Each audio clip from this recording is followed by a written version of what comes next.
All right, instead of showing round two, which was another Goblins matchup that I beat pretty handily, I'm going to show a more interesting matchup, which was a league I did earlier, but I wasn't recording against Jeskai Control. All right, so we were on the play, so we went first, and unfortunately, our opening hand is not keepable. We have only one land, one color, so we had to ship this back.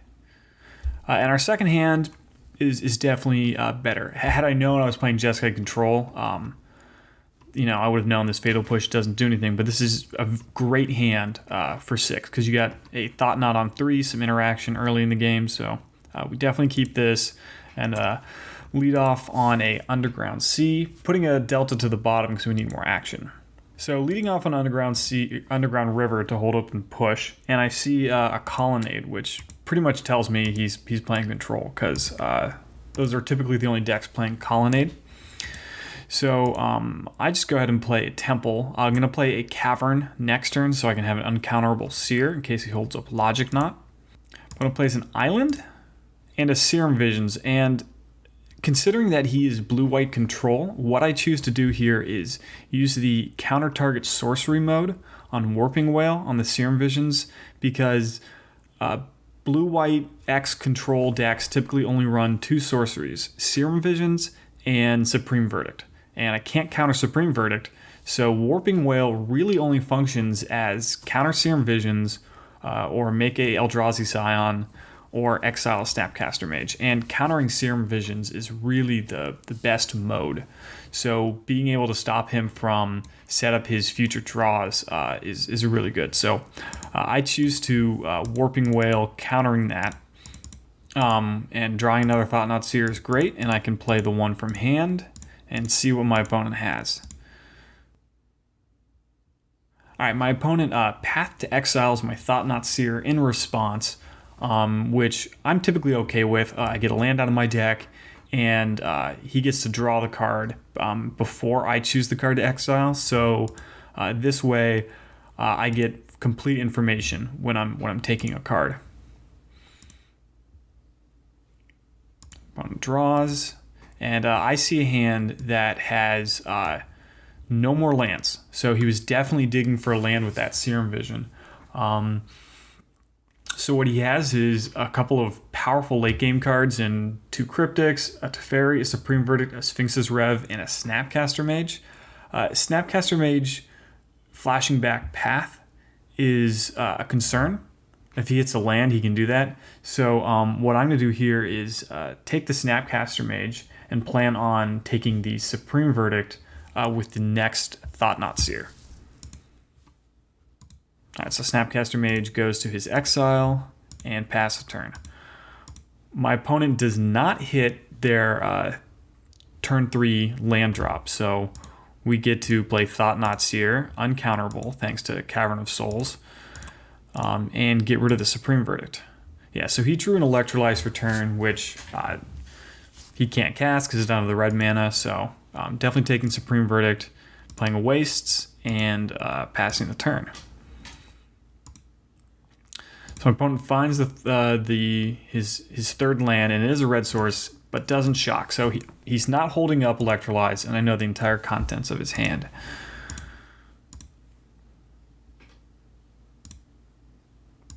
So I'm a little flooded out here. I play the Delta and swing in with the Thought Knot.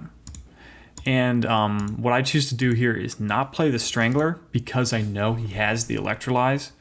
I have a feeling that if he doesn't draw a 4th land, he'll be forced to Electrolyze my face just to try to dig for that land.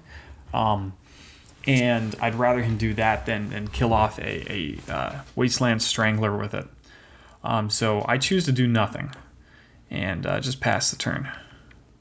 My opponent does draw his 4th land, so that means he's not firing off the Electrolyze. So I fetch, get a Watery Grave, and take my turn.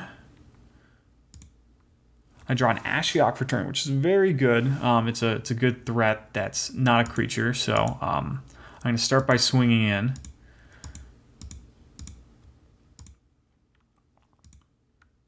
And I'm going to play the Ashiok in my second main. Tapping the correct lands. And my opponent's going to electrolyze at the end of his turn, just to try to dig for a lightning bolt to finish off the Ashiok. Because the Ashiok isn't terribly threatening. I'm not going to be able to use her minus ability to get any creatures that are any good. But the tick up, exiling his cards, is actually something that's pretty good. And his ultimate, getting rid of my opponent's hand, is also pretty relevant.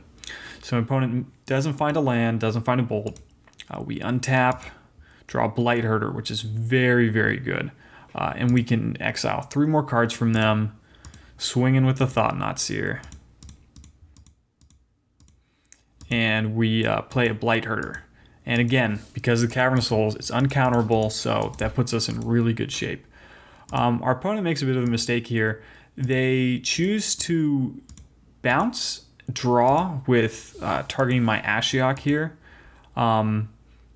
They should have done this on my end step instead of in response, because what I can now do is sacrifice a Scion and just recast the Ashiok. People, I think, tend to forget these Scions sacrifice for mana. Pretty frequently, I'm able to sacrifice them to cast a Warping Whale, even though I'm tapped out, and it can really lead to some blowouts.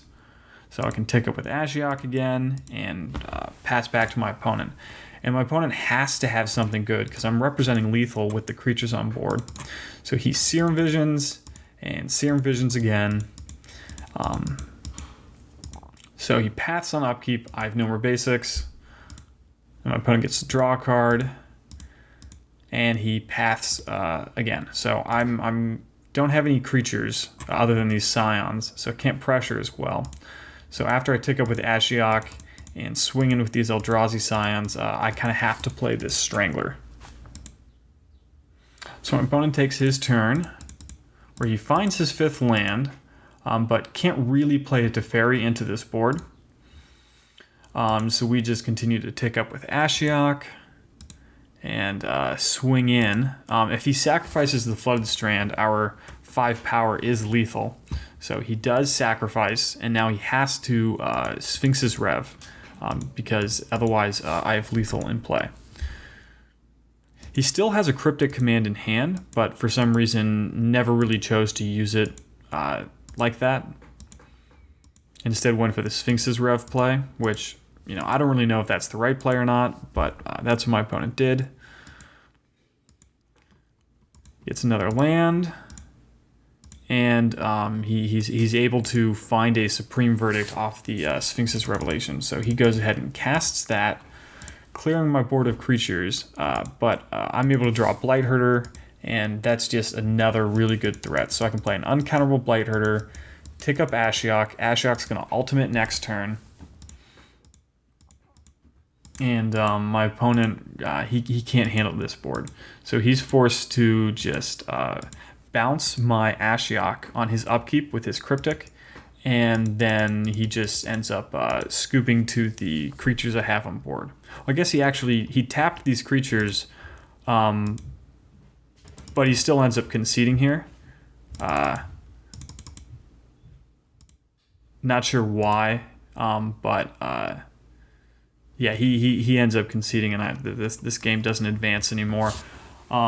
He must just not have drawn whatever he needed, and knew I was just going to replay the Ashiok, keep exiling his library. He was already down to 16 cards in his deck, so only a few more tick-ups with the Ashiok, and he would have been dead.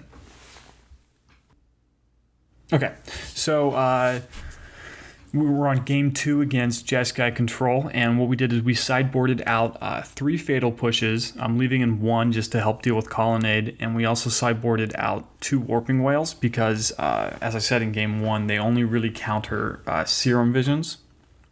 And what we did is we brought in 2 Spell Pierce, 2 Liliana, The Last Hope, and 1 All Is Dust as sort of a reset button if my opponent gets, Elspeth or a couple Planeswalkers down. That gives me a way to try to take back command of the board. So our opening hand, it's got our mana. It's got some lands, it's got some plays in the form of some counter magic and a dimensional infiltrator I can flash in, so I definitely decide to keep. So I just play Underground River, hold up Spell Pierce. My opponent does nothing, and so I'm going to shock, or no, I guess I don't. I play the Delta here, and just pass the turn knowing that if my opponent does something I need to delay, I can do that. I have Warping Whale up, and I also have Infiltrator, so I have a lot of options at my disposal. My opponent helixes my face at the end of his turn, which doesn't seem right considering he knows I have creatures like Wasteland Strangler that this can kill. But, you know, whatever, he does it anyways.